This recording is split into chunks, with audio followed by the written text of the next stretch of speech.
Guru, and I have my brother Ebube on with us today. And tonight's topic, we're really gonna break down. Well, Ebube, you're gonna break down because I don't know much about the ECO.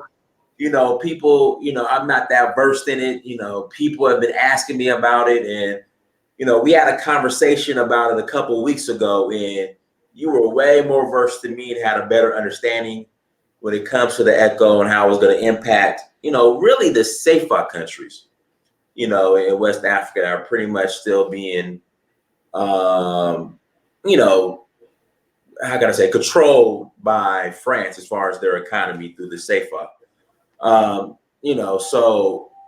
We could really, I guess, break down and unpackage the ECO, if it's good, if it's bad, if it's a plus for West Africa, if it's not. Already somebody in the chat room was saying the ECO is backed by the euro. Because, again, you have the countries that are going to, I guess, introduce the ECO are the ECOWAS countries, so West African countries. So with that, you have probably 4 or 5 different currencies. So you have the Naira, the Cedi, you have, I don't know what the currency they use in Liberia and Sierra Leone. I'm not sure the name of it. We'll look it up. And then, of course, the rest of the countries are the French-speaking countries who use the CFA. So, obviously the Naira and the CFA, as far as value, are different. So, again, we need you to explain and unpackage everything. So go ahead. All right. So now let's first understand what we're talking about. We're talking about ECOWAS, which is the Economic Community of West African States, which comprises of 15 nations. Out of the 15 nations, 8 of the nations use money that's controlled by France, essentially. And this came about because these countries were former French colonies. Mm-hmm. And so within the West African sub-region, or the ECOWAS nations, ECOWAS came about in the 70s. And what it did is it created a situation where West Africans could move freely amongst themselves. So if I'm a Nigerian and I have an ECOWAS passport, I can travel to any of the 15 member states without needing a visa. And for people who travel regularly, that's a big deal. Being able to travel freely is a big deal. So once the regional system of being able to travel was stabilized, ECOWAS really came into its own and started looking to develop a single currency. And single currencies are nothing new. We have the Eurozone, which comprises most of Europe, and they have the single currency. What's unique about West Africa, though, is that, like I said, the 8 nations that were colonized by France, to an extent, they were given a different type of freedom, if you will.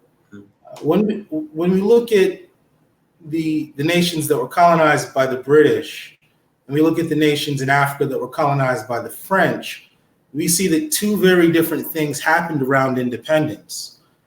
When the countries that were occupied by the British got independence, a lot of them did it through violent struggles and clashes. So when the British left, they completely left. With France, or the countries that were colonized by the French, it was more administrative, non-violent. And so agreements were reached, which left French interests still in place. Mm-hmm. And some of the legacies are still there today, like the currency that those nations still use. At the time of their independence, it might have made sense for the French to have a hand in their currency and guiding their financial policy for the nation. But this far away from independence, those nations are kind of ready to take that portion of control into their own hands. And you have to remember that with every nation, when it comes to control of a nation, there are 2 levels of control. You have the political control, and then you have the economic control. Now, typically, if you control the economy, you control a large sector of the economy, you can sway politics with capital. You can use your capital to push policies that are advantageous to you and your interests.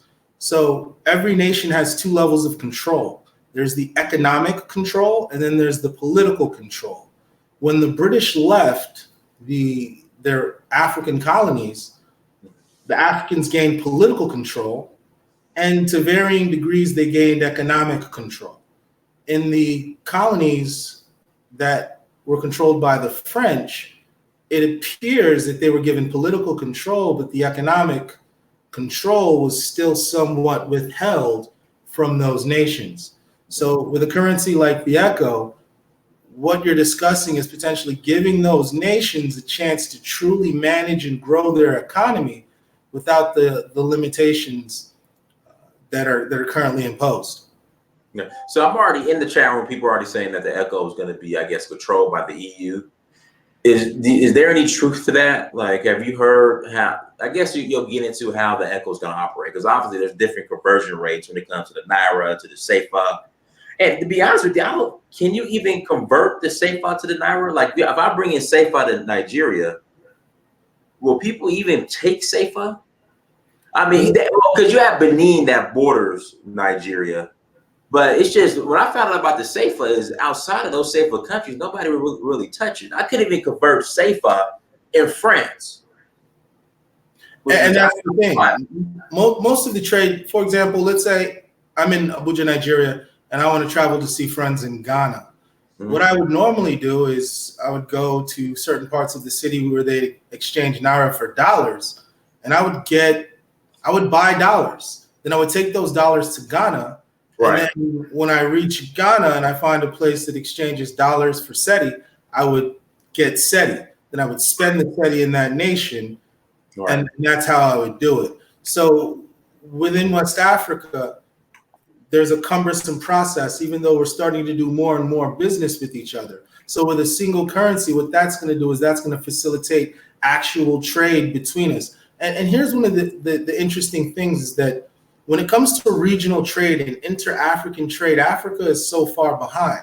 When we look at West Africa, only about 10% of its trade is within itself. Right. And within a decade, with the proper introduction of the ECO, that can get up to 30%. And what that means is this: most of the resources that come out of Africa are raw materials, where there's little value added. Now, with interregional trade, some of those issues can be addressed. And with interregional trade, that's what actually creates stability. Because like I said, most African countries are just exporting resources. And when you just export a resource, you're very vulnerable, because if the demand for that resource slips, then if your country is based solely on that one export, you're really going to suffer as a nation, because right. There's no interregional trade to act as a buffer between what can happen on the international markets. Now, go ahead. No, go ahead. Go to finish your statement. Then I'll read this comment. Yeah, and the thing about the EU being in control of the ECO, that's not quite a true statement. What's going to happen with the ECO is that it's going to be controlled within the region, similar to how the euro is controlled within the region. Okay. Somebody in the chat room says, perfect example, Ivory Coast has same potential or better than Ghana, but they're behind. I've been to Cote d'Ivoire. I was there last year. Cote d'Ivoire does have a lot of potential. Oh, yes. It's an amazing city. They used to call it like the second Lagos. When you see the level of development, skyscrapers, it could be further along. Not saying that it's not a quality country, but it could be a lot further along if it could manage its own economy. Right. And with managing your own economy, naturally, you're going to put the interests of your nation ahead of the interest of another nation. Exactly. Everyone, please hit that like button as you come into the chat room. Please hit that like button. Again, we're discussing the ECO and how it's going to impact really the ECOWAS countries. But again, there are about 8 or 9 countries who use the CFA, and we're trying to figure out how they're going to break away from, I guess, this new age colonialism, as far as from France, who controls their economy for the most part. So how is that going to look like as far as, Senegal, Mali, Cote d'Ivoire, Benin Republic, Togo, let's see what other countries. I'm guessing Niger, maybe. Burkina Faso, I believe. I could be wrong. Guinea, but maybe Guinea. I don't know. But how's that going to look if they move with that? Go to the ECO. Are they going to get rid of the CFA, or how's that work? Well, here's how it's going to look. It's going to look just like it looks in Europe. Mm-hmm. When we look at Europe, we had the euro, and for a long time it ran alongside of other currencies, but then eventually the other currencies were phased out in favor of the single currency. Now, what's going to happen with the ECO is something very similar. It's going to be introduced. So now let's say I'm in Nigeria and I want to do business in Senegal. The good thing is that there's a layer provided through ECOWAS where I can move freely. Mm-hmm. And with a single currency, I can now go and take the money that I know I can spend in that country. And I know the value of it in that country. And the value is regulated by us. So we have a lot of control over it. So certain economic stipulations that are tied to certain currencies won't necessarily be there. And that's really the advantage of the single currency. But how it's going to look is that I'll be able to enter the country, to enter Senegal with the ECO and be able to spend that, pay for hotels, do different things that I need. And it may get to a point where everyone just starts using the ECO for day-to-day transactions, right? That would be the highest level of adoption. Typically, currencies are adopted. At first, it may be just the banks that have the currency. But then once it gets down to the local trader on the street, that's when you know the currency has really saturated the community.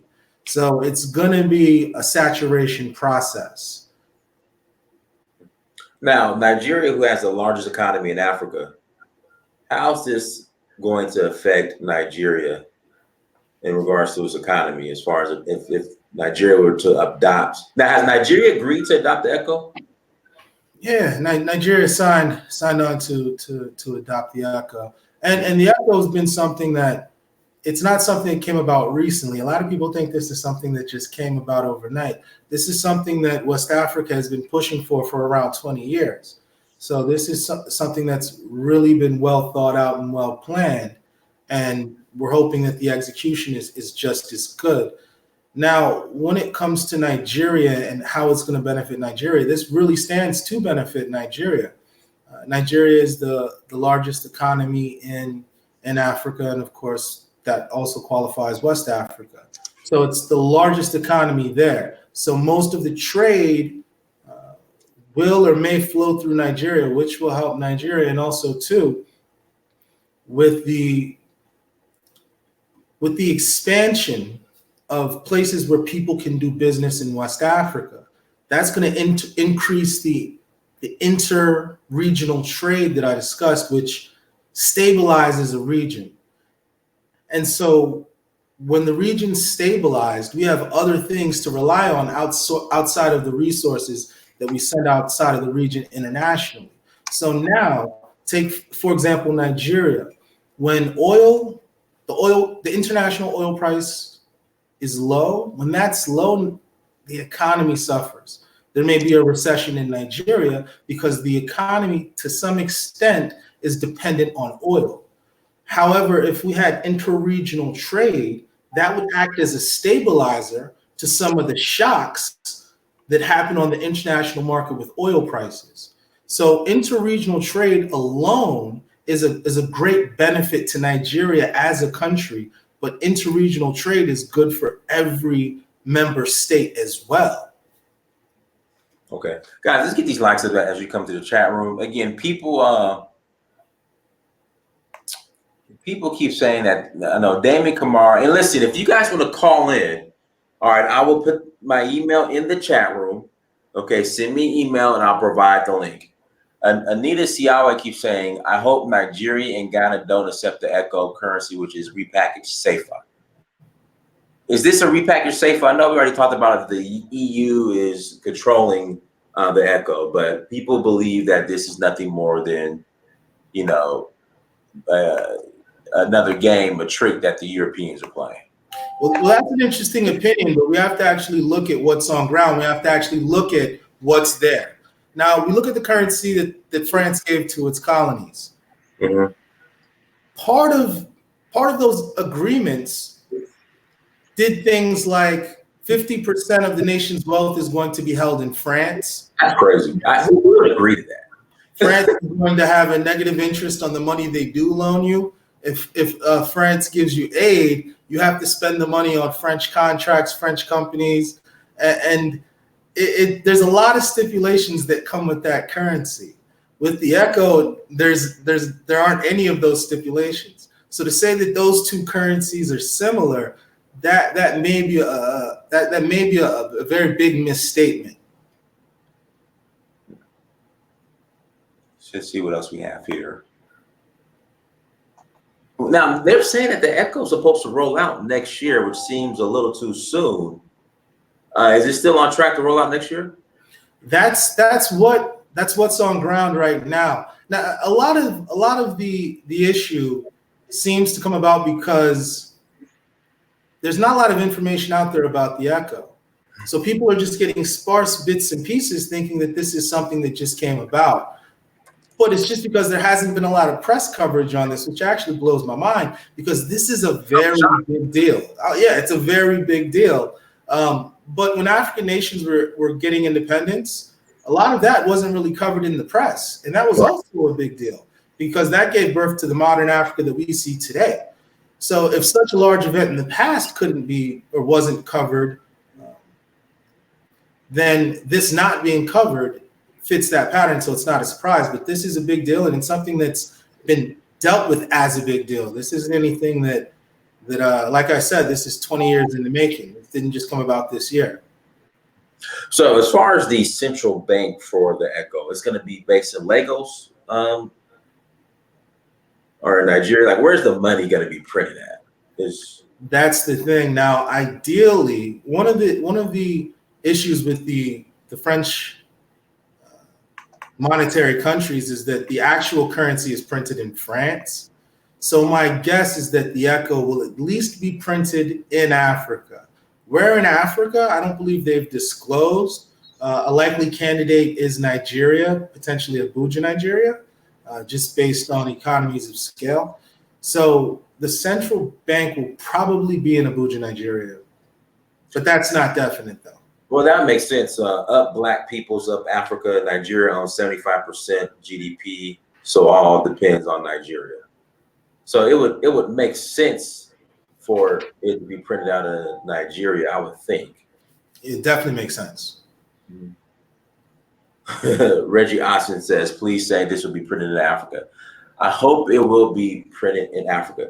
Now, how does the ECO tie in with the recent free trade agreement? Now I'll give you a scenario, right? Go ahead. Let's use West Africa, for example. Mm-hmm. Now, the first thing that you have to connect is people. People have to be able to move freely across the zone. That's the first step towards immigration. Now, the next step is to target the business class, right? Mm-hmm. And how do you target the business class? Well, the business class are actual people. They're people that own businesses. They're people who are likely to invest. Now, if you make it easy for people to move around, those in the investment class are part of those people. Now, let's say I own a very successful franchise in Lagos, and I decide because of free movement, rather than going to Turks and Caicos to vacation, I'm going to go ahead and go to a beach in Senegal. Let's say I get to Senegal and I realize, you know what would be really good right now in Senegal? My franchise, right? But I'm only able to see that because I have free movement within the zone. So now I get to the zone. The next step is, what does it take to put my franchise here? Right now, that's where you have to make it easy for the business community. Free trade is a good step. Having a single currency is even better because I know that I can come to this country that's within this region, that's within this trade block, and I can use this currency and I can buy land and I can start a business. And I can also freely move things from Nigeria into Senegal that I'm going to go ahead and add value to, or if the materials are already there, I go ahead and source them locally. Now, that's the second step. So now the first phase is free movement of people. The second phase is having those people who will invest have the ability to do so. And the last step is full political integration. And so right now we've successfully completed the first step, and we're looking to go into the next step. Now, with the adoption of the ECO, I would say, I was talking to a friend of mine when the ECO was first announced months ago, and he was saying it won't happen because someone will get Gaddafi. Because whenever Africans try to come together in this type of way, somebody gets taken out. What are your thoughts on statements like that? Well, let's hope that doesn't happen. All right. This is life. Anything can happen. But with Muammar Gaddafi, there were a lot of dynamics that Go into the dynamics. I know we're shifting gears a little bit, but go into the dynamics. When you say a lot of dynamics, what do you mean? The thing about Muammar Gaddafi is Muammar Gaddafi had a lot of enemies. He made a lot of enemies. So the fact that someone would want to kill someone like Muammar Gaddafi doesn't come as a surprise to a lot of people. Okay. So when we talk about Muammar Gaddafi's death and overthrow, there are a lot of factors there that aren't necessarily present here. Mm-hmm.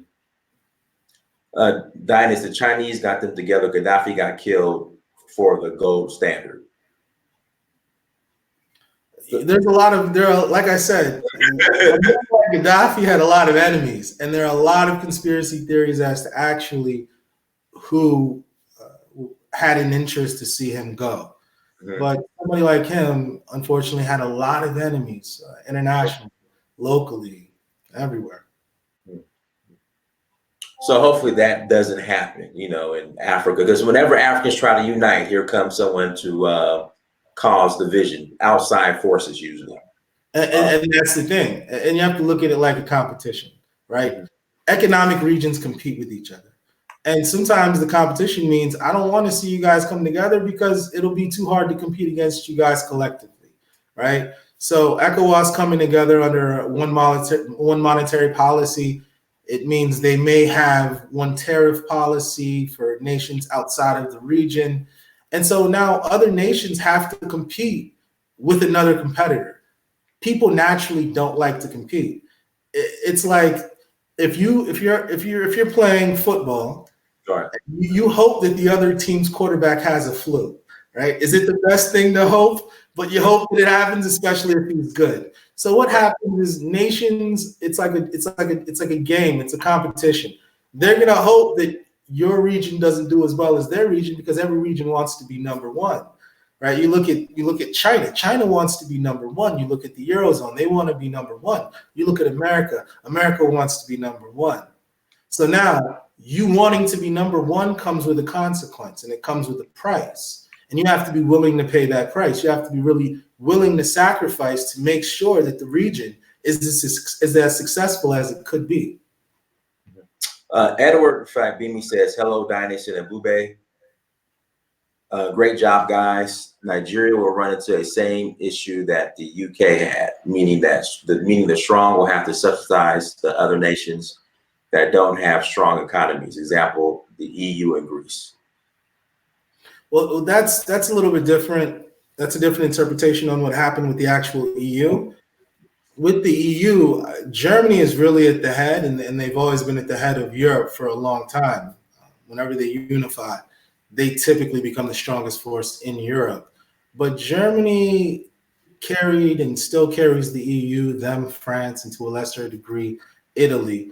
The UK has always had its own sovereignty issues. UK has always looked at itself as somehow different from continental Europe. They have a different view and philosophy. And at times, they've been an isolationist nation if you want to look at it in their interactions with continental Europe. Sometimes they don't want to get involved with what's going on the continent because they're on an island and they have a different mentality. So the UK leaving the Eurozone didn't really come as a surprise if you understand their history. They have a history of pushing continental Europe away when it interferes too much with their sovereignty. And some of the problems that the UK had, they weren't on the economic level, they were more so on the political level. Part of being in a bloc like the EU means that you give up some of your sovereignty. And certain policies that might be popular across the EU might be wildly unpopular locally in your country, but because you're part of this bloc, you've been outvoted. So you now have to accept the political policies of a bloc that your nation doesn't agree with. So the problem that the UK had with the EU was mostly political, because if you understand what happened with the EU and the UK kept their currency, they kept the pound. So they economically didn't intertwine too much with the European Union. So the problem wasn't on an economic level, because economically they really distanced themselves in a way that other European nations didn't do. The problem was that politically, certain policies that were being accepted by the general greater body in Europe were wildly unpopular in the UK, and that's why the UK pulled away. Nigeria is going to be in a position that's similar to how Germany is in the EU. But there's going to be more synergy within West Africa than within Europe, I guarantee you. Let's see here. African parliaments were not consulted for the creation of the ECO, which is wrong. It's just something that was just, okay, so who's behind the, okay, who's behind the ECO, and what is it, and what is it backed by? There we go. All right. Now, who's behind the ECO is the actual ECOWAS, the Economic Community of West Africa. Okay. Those economic states. Each of those states have representatives that represent the actual state in ECOWAS. Mm-hmm. Right? So every nation, you're not going to go through the states. Okay. Whenever you have a regional bloc, the state designates an ambassador or a representative to that regional bloc, and that person acts on behalf of the nation within ECOWAS. So you take those representatives from every nation, and they make up the people who guide policy for ECOWAS, right? Now, sometimes there's certain things that those representatives will bring back to their presidents and say, here's what basically they'll brief the president on what happened within the ECOWAS general body meeting and say, here's what happened, here's the policy. And whatever system they have in their individual country, that's the system in their individual country. But if they get a yes through that system, some systems, it's just the president signing. Other systems, it might be a Congress or a parliament. Everywhere is a little bit different. But once it gets the yes in that individual member state, then that's just another state that's moved into the yes category until all the member states have moved into the yes category. So if it didn't go through a nation's parliament, then that may just be the system of that nation. Tori Robinson, I sent the link to you, so we're waiting on you to come on. And guys, make sure you hit that like button. We have 147 people watching. Make sure you hit that like button as you come into the chat room. So ECOWAS does have a parliament. In fact, ECOWAS is based in Lagos or Abuja, right? There's I believe it's in Asokoro, Abuja, is where you'll see the actual building. It's a beautiful building. Oh, wow. Well, what's shout out to T. Kelly in the chat room. Hamidou, you keep repeating the same. You keep repeating the same statement. ECO is tied to the euro. ECO is tied to the euro.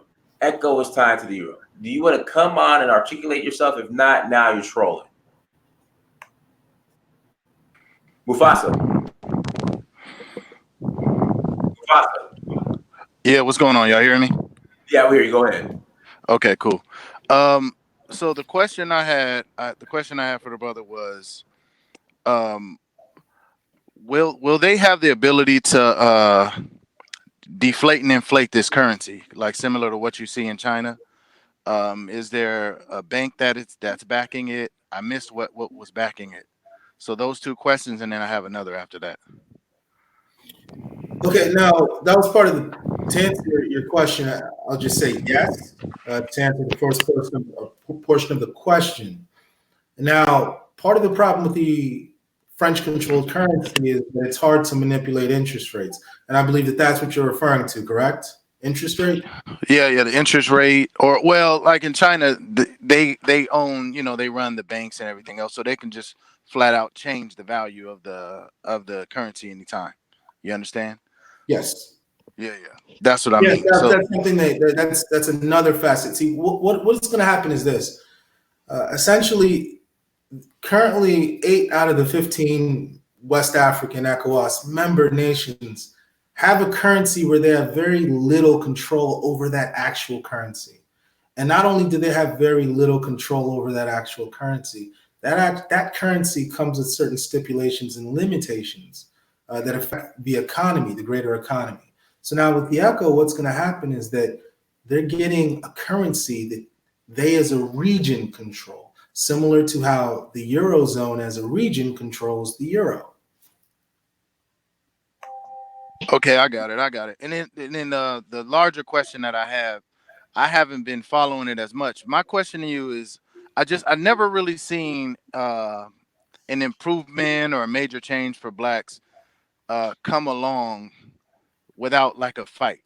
You know, when President Obama was elected president, I felt like black people should have been very suspicious because there was no large fight for that specific outcome. So has there been resistance to this ECOWAS move? Because I don't know a lot about it. I need to get reading, but I'm just like, where's the resistance? Where's the defaming articles? Where's the resistance to this movement? Has there been resistance? Or should I, what do you think about that? Well, the resistance is certainly there. Anytime you have somebody that's taking advantage of a situation, the occurrence of that situation favors them. They don't want the stoppage of that occurrence of that situation that's favoring them. Therefore, in that situation, you've created resistance. Now, resistance comes in a lot of forms. Resistance may come in scathing articles, telling people not to invest in your country. That resistance may come in the form of highly publicized negative occurrences in your country. And there may be things behind the scenes that don't make the papers and don't make the headlines. So the resistance is there. And once again, we have to understand this in its proper context. We have to remember that this has been a 20-year process. This hasn't been something that just came overnight. And anything that takes that long to build up has a more stable foundation than something that took 2 days or 2 months or even 2 years. So the resistance has been there, and there's probably going to be more resistance moving forward. But like I said, you have to look at this as a competition. Economic regions are competing. That's the reality. You have to look at nations like animals, right? Every animal wants to get the most for itself.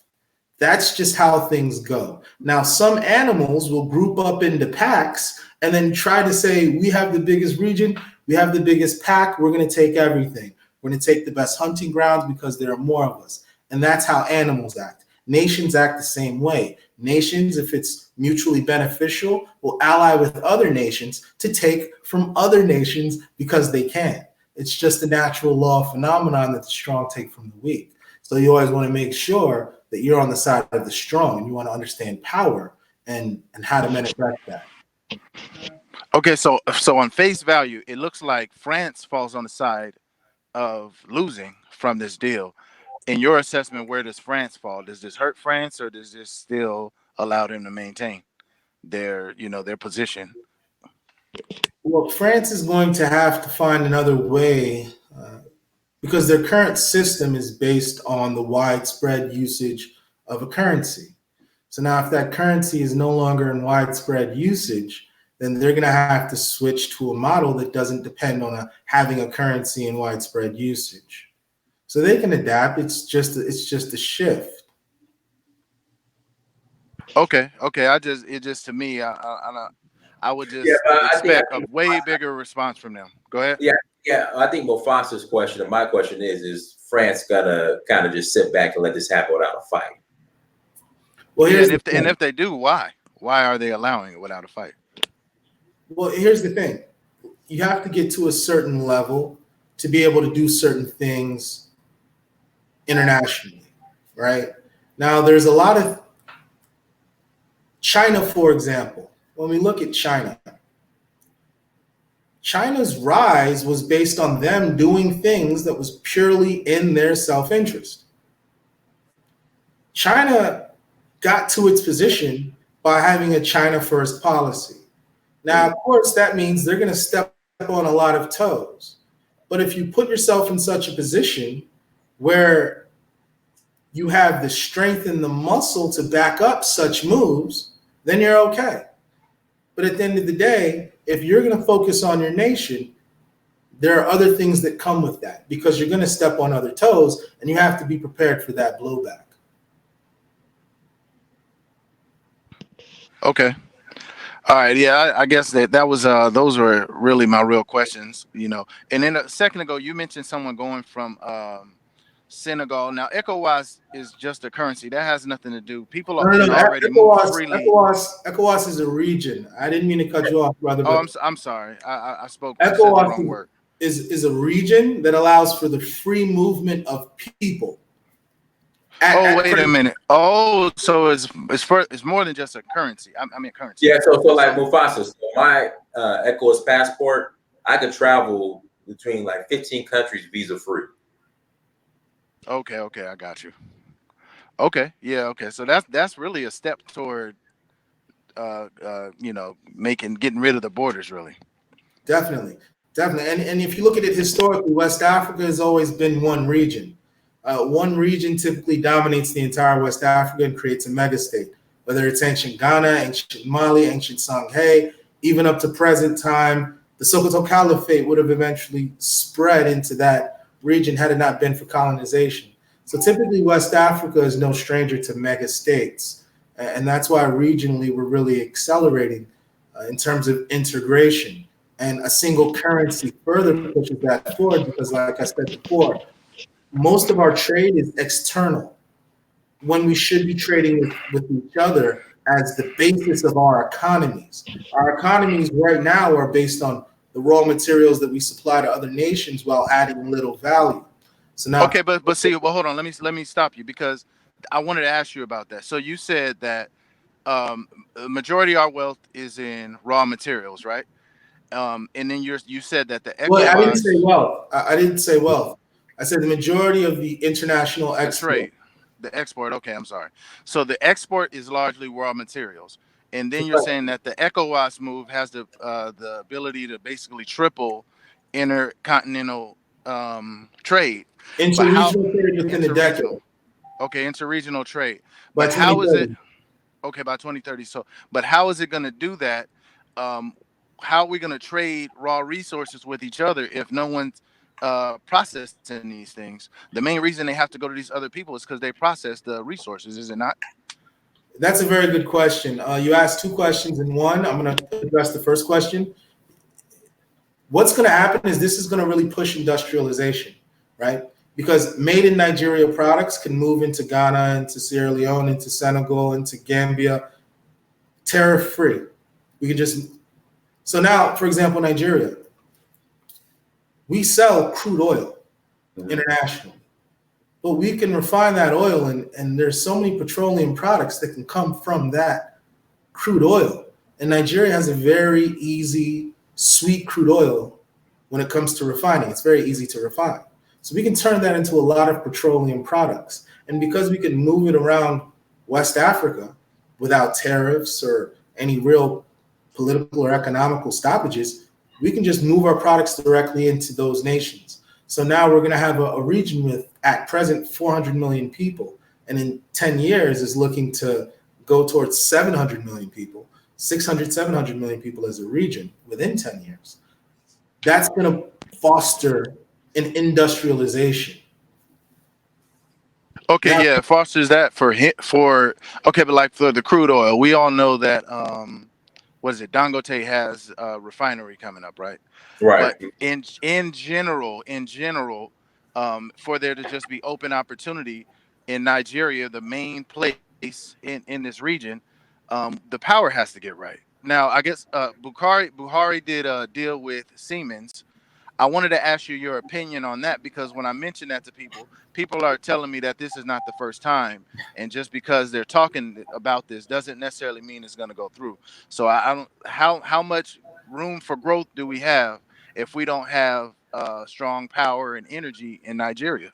Is that something that's really going to happen, or is it going to get outsourced again? They're going to fall back on that same excuse, oh, we don't have power. Very good question. Now, what's going to fix Nigeria's power issues? And currently, the real power issue in Nigeria is this: it's distribution. Now, the distribution infrastructure isn't good.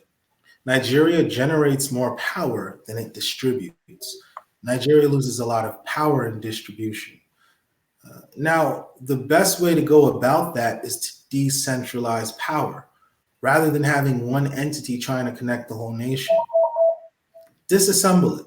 Let every region generate their own electricity and generate as much or as little, give it as much attention or as little attention. For example, a place like Aba, which is a manufacturing hub, with a little bit of electricity could really blossom. Same with Newi or any other manufacturing base that you have. So the problem of electricity in Nigeria isn't going to be solved until we decentralize it, and we also focus on alternative energy. If we decentralize it and make solar a large part of our energy generation, we're really going to move forward. So the issue about fixing light in Nigeria, to the point where it's not a hindrance to large-scale manufacturing, is going to take a little bit more decentralization and putting power more into the hands of the regions or the states or even the local governments, and embracing alternative energy. So it's more so a policy shift that needs to happen, because right now the government is trying its best to manage everything, but this may be something that it's best to say, you know what, most times too many chefs in the kitchen ruin the soup. Maybe in this situation, we want to bring more people in and make electricity more of a local issue. So to fix light in Nigeria, it's a policy issue that can be fixed with the right amount of resources properly devoted to it and the right policy shifts made. Okay, so it doesn't sound like you're too confident in the partnership with Siemens, or I think the German company. You don't think that's gonna? I'm confident in it, but you have to look at it like this. There are certain areas of Nigeria that don't really get the proper focus from the federal government. Now, the places like Abuja, Port Harcourt, Lagos, Kano, of course, the federal government is going to show a large presence there, and electricity is going to be done right in those places. But there's a lot of forgotten areas in between that could be addressed with better policy. But for the places I named, that contract could be very good in addressing some of the needs of the larger cities. What I'm talking about is nationwide, the rural areas as well as the urban areas, because if we just focus on the urban areas, what's going to happen is that people are going to leave farming, they're going to leave the rural areas, and everybody's going to rush into the city, and that's going to put a strain on the city, and the city might not be able to accommodate that rush of people. So we always want to remember the entire country, the rural areas and the urban areas, in order to maintain things as they are and not overwhelm one area or the other. So I do have confidence in what they're doing. I was more so speaking about rural electrification and things of that nature.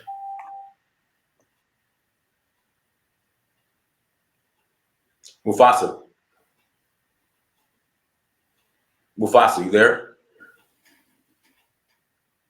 Guys, if you want to call in, email me. Search for ahura@gmail.com. I will send you the link in your. Go ahead, Mufasa. Okay. Oh, Mufasa, the metro's acting up. Mufasa.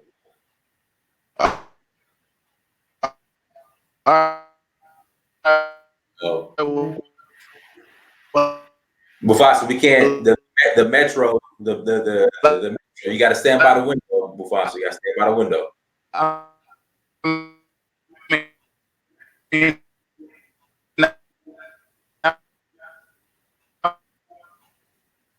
Mufasa, you got to stand by the window, Mufasa. You got to stand by the window. All right, it's all right.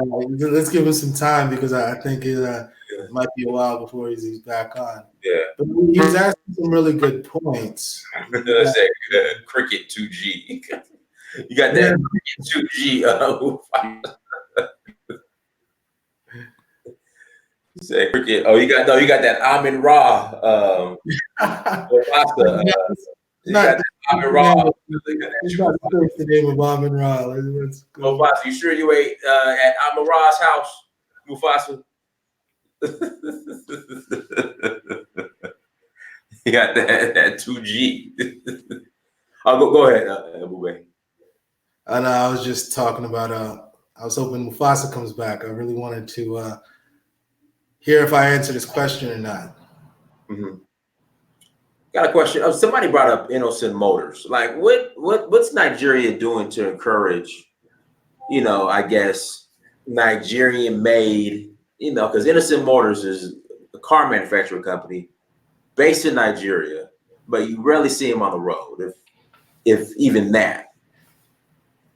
What's Nigeria doing or Nigerians doing to I guess, support Nigerian made manufactured products like Innocent Motors? We actually need to be doing more, but with Innocent, he's doing well because what he's doing is he's actually assembling cars in Nigeria that are built for the Nigerian market, built by Nigerians, which is a great thing because normally before what would happen is we would just import cars in that we buy from different places and then just sell them. So we were losing a lot in regards to actually having an indigenous car manufacturer. So Edison stepped up into that role, and he's been the person in the country who will make a car that's just for us. But eventually it will be for international sale. Now, there have been accusations that the government isn't doing enough to support made in Nigeria products, but there was a push by this administration for Nigerians to patronize made in Nigeria. Now, how much energy they put behind the push and the results, I don't know for sure, but I know that there was a push to patronize Nigerians or Nigerian-made products. Guys, make sure we hit that like button as you come to the chat room. I haven't seen one on the road yet, an Innocent car. I haven't seen one at all. The government of Enugu just bought 100 of those vehicles last week or the week before. Oh, wow. Yeah. So what's going to happen is this, and like every indigenous car manufacturer, the government has to be the first one to adopt and really patronize the company.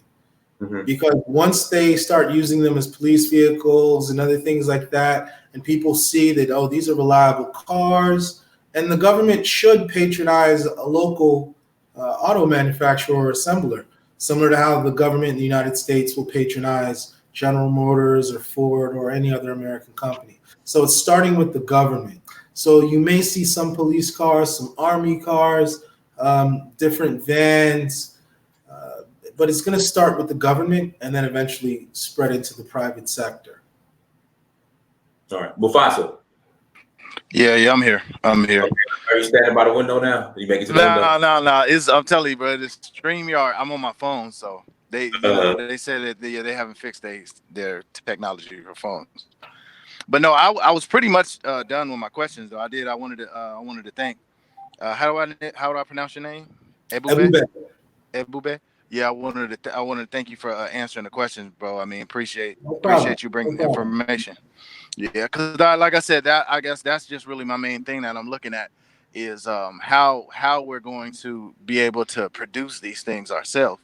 Because like getting the raw resources was one thing, but if we can't sell these things, and then as soon as the more of an ability we have to manufacture goods fully, aside from just raw resources, the more of a threat we become to China and things like this. But I think with the trade war, this is the perfect time to kind of come in.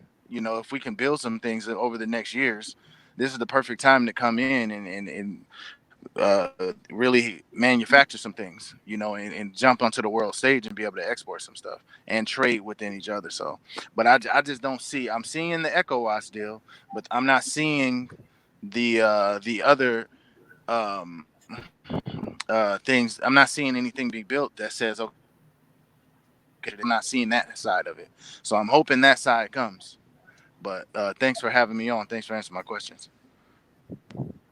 And no problem. And currently, we do manufacture things. We just need to manufacture more, and we need a conducive environment from the government, from the private sector. We need people to support made in Africa goods, made in your country, and we need people to make quality materials that compete on an international standard. Currently, we do manufacture things. We just need to raise the standard and the level to make sure that we're competing at an international standard. And we also need to increase the manufacturing sector, because what's going to happen is this. Most African nations, all African nations actually have a very positive growth rate. And if the nations are going to grow at the levels it's projected to, we have to have a large manufacturing sector to really accommodate all these people and give them something to do and give them a livelihood. But so where's that investment going to come from? Does it have to come from foreign, or can we do it domestically? No, domestically. For example, I brought up the city like Aba. If you ever look up that city, Aba, it's in Abia State in eastern Nigeria. If you look at that, if you look at the indigenous manufacturing sector, you'd be very proud of what Africans can do on their own. The whole city is a city of manufacturing. In fact, in Nigeria, you have something called Aba Made, right? Or Made in Aba, which was like a slang for something produced locally. So people know about local production, and local production has been around for a long time. We just need to raise it to the level where we can compete internationally, and Nigerians will buy, but we need to raise it to the level that we can compete internationally, and we need to enlarge the base of the people who are actually in the manufacturing sector, because the manufacturing sector has the potential to pull a lot of people out of poverty. So how do you get people to invest in that? Is that the government that needs to encourage that? Well, currently it's actually private sector led, because, for example, let's say. But they can incentivize it, like what you see in the U.S. They'll incentivize things, tax breaks, etc., tax havens. And once again, that's a policy, and it depends on the type of investors that you want to bring into the situation. Now, if you want more local investors, you may just make it easy for people to start businesses. If you want more foreign investors, you may reach out and say, hey, here's this free trade area, or here's this free trade zone. It all depends on the type of investor that you're looking for. But locally, the manufacturing sector is really revving up. But what we need for infrastructure to be proper. They're rebuilding the rail system. Currently, the rail system from Lagos to Kano is in construction, and from Port Harcourt to Maiduguri is experiencing some issues, but hopefully that gets on steam and online here fairly soon. Also, too, like you noted, we need policies to deregulate the generation of electricity, because currently, if you generate electricity locally, you have to feed it back into the national grid, and by feeding it into the national grid, it's split by everybody. So there's disincentives to actually go into the power sector, and that's on a policy level. So there's certain things that we need to adjust for the future to be able to accommodate the growth that we're looking to see. So it's multi-layered. There's government policies that need to be properly put in place. There's the private sector, and then of course there's the economy that needs to grow to be able to accommodate the population at the rate at which most African nations are growing.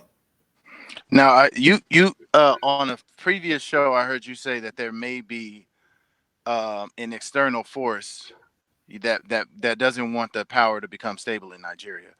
Now, when you mention that we need to decentralize, possibly solar, possibly all these other solutions for power, you can't get that stuff inside of Africa, to my knowledge. You're not going to be able to get the materials, and no one's manufacturing what you need. Aren't you going to have to get that from the outside? And what type of issues does that create? All right. I see that you asked about 3 questions: whether or not you can get alternative energy materials inside Africa, and what type of problems that will create if Nigeria becomes, or West Africa becomes, a manufacturing hub. And the 3rd question eludes me currently, but I'll address those too. Now, to answer the first question, you have to remember that economic regions compete like animals. They want the most for themselves. The first law of nature is self-preservation. Anything that has life seeks to preserve that life. Anything that has an advantage seeks to preserve the advantage, even if it's at your disadvantage. You have to just realize that that's just the nature of the game that we're playing. So now economically as a region, there are certain regions who would prefer for Africa to just continue to export raw materials and let those nations add value, refine them, and then sell it back to Africa. That's a very, very nice deal for the nation that's selling it back to the country where they got the raw materials from. But that's not the best deal for the nation who's being taken advantage of. So the nation who has the advantage, they might not want to see that advantage slip. So now if you want to take that advantage, you really have to understand that it's at a disadvantage to somebody else, and you have to be prepared for that. So when I say that there are external factors, you have to remember that certain regions may not want to have to compete with another manufacturing region, especially if you're talking about West Africa. That's just life. West Africa, we have to get it together and be able to compete on the world stage. Now, your second question was in regards to electricity. Yeah, like where I think where we'll be able to get the materials. And there's somebody in the chat room was asking, Baruti, since you're speaking on electricity, for Nigeria, would a combined emphasis on solar, wind, and hydropower be the most practical as power sources? If so, what's the holdup? Please elaborate. So I guess you could tie that into Mufasa's question. And after that, I got one more person that wants to ask. We got two more questions after that, so then we can go ahead and log off. But go ahead. All right. So Mufasa, to answer your question, yes, solar panels and all that, you can get that in Nigeria. Actually, there's a new company, and they're really blazing trails. That company is called ICE, and they focus on solar power. And they're based in Nigeria. And what they do is they'll look at a business, and if that business is relying on the grid or the generators, they'll go ahead and get that business set up with solar panels. So that is in Nigeria, and we just need more of that. I would actually like to see the government begin to contract with companies like ICE and other solar power companies that can step in and say, you know what, we will take care of the power. Give us the contract, we'll take care of it. Now, to answer the other question about solar, hydro, the different various sources, currently Nigeria gets a lot of its power from hydro. There are dams, I believe in Niger State and various other places that generate electricity. So there's some in Osun State too. Yeah, so Nigeria gets a lot of energy from damming the Niger River. So currently Nigeria is in hydro. Now there have been talk of nuclear, but with that comes with a ball of issues. But prior to getting to that phase, we could invest in alternative energy like solar.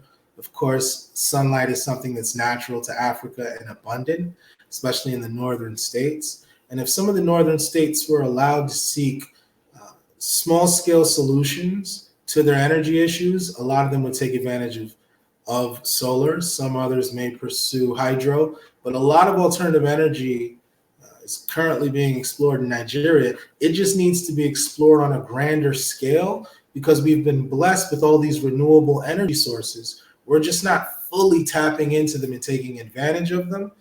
And that's the next logical step. All right, cool, brother. Mufasa, we appreciate you coming on, brother. No. Thanks for answering my questions, man. Appreciate it. No problem. Let me read the super chat. Ebube, do you think the African trade agreement will kill the local manufacturing sector in Nigeria? To answer your question, potentially, but let's hope not, because here's the thing.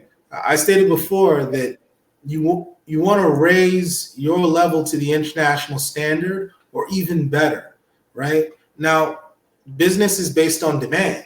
If you have a good product, you're secure in the market as long as you're better than your competitors in terms of price, quality, and distribution.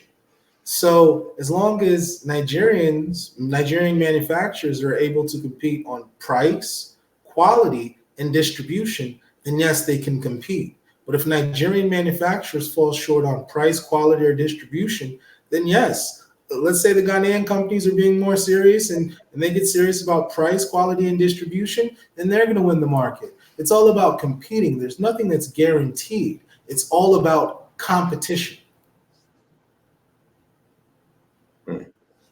Hopefully that answered her question. African first, Congolese, you're on. Go ahead. Hey, can you hear me? Yeah, we hear you. Go ahead. Okay.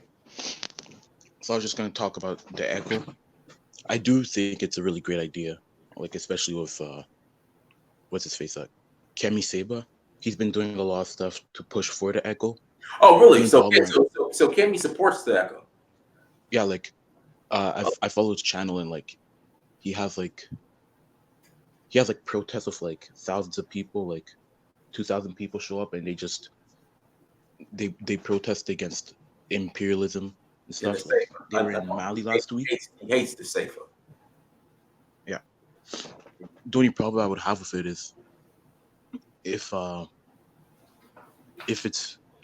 like basically the people who would if the people who like control the currency are the French Africans, if you know what I mean, like Ivory Coast or Senegal can't be put in control of the currency. It has to be Ghana or Nigeria, because if the ECO's put in control of these French leaders who are posing as African leaders, then it's basically just going to be the CFA again. And also about the African Free Trade Agreement, I do think it's really good. We just have to watch out for people, especially the Chinese moving around, and then because they like to import products, or the Chinese would like to have silk export products, and then there'd basically be like Chinese products that are made in Africa, so it's not helping us. So that's what we have to watch out about too. Okay. And we definitely have to watch out for that to make sure that they don't take a vulnerable nation and bring the product in and add small value and now say it's made in this country, therefore it's made in Africa, they can move it around. So we as Africans, that's one of the things that we have to ensure doesn't happen. Otherwise, you're misusing our agreement. Perfect. Brother Ebube, we appreciate you coming on. Anything else you'd like to share in closing? Nothing. Just I look forward to the future for Africa. Okay. Shout out to Monifa, Eshe for the super chat. Thank you. Monifa came on a tour with us. With that being said, guys, we have another tour coming in November. If you're interested, please email me, search for uhuru@gmail.com. Search for uhuru@gmail.com if you're interested in coming. But with that being said, everyone, thank you so much for joining us. Hopefully you guys enjoyed the discussion. Make sure you go to dynastymirror.com. Dynastymirror.com. Make sure you go to dynastymirror.com. Check out the site. I streamlined everything because I had about 5 different sites, so I put it all together in one. So then you guys can navigate to everything through dynastymirror.com. Like, share, subscribe if you're new. Until next time, family, Dynasty Mirror, search for Uhuru. Peace.